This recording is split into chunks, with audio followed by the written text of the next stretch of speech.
Cup Series win. Of course, Denny Hamlin's still hoping that this might be the year that he finally wins that championship. He's certainly going to be a contender there.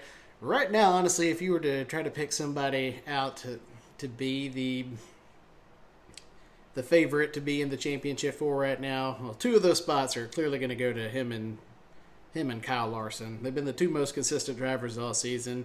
Makes it even more interesting that they've had their scuffles this season, but at the end of the day, those two are definitely probably going to be there in the championship for in the end. There's no doubt about that.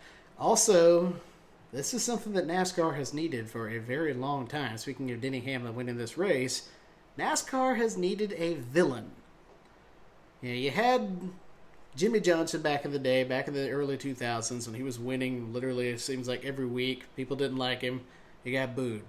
Jeff Gordon back in the 90s, when he was on his prominent rise and was rivaling with Dale Earnhardt, he was the villain. There was a time when Dale Earnhardt was the villain. NASCAR has always thrived when it's had a villain and heroes. You need heroes too, but particularly when NASCAR's had somebody like a villain, especially like Kyle Busch. Kyle Busch has been humbled so much to the point where it almost seems like he doesn't even care anymore. It seems like the people don't care either.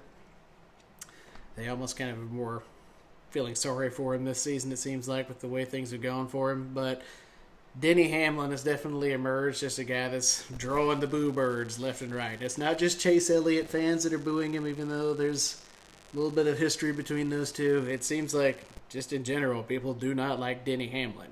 And that's a good thing. Denny Hamlin has definitely embraced that role as NASCAR's villain, and they need it. They need a villain.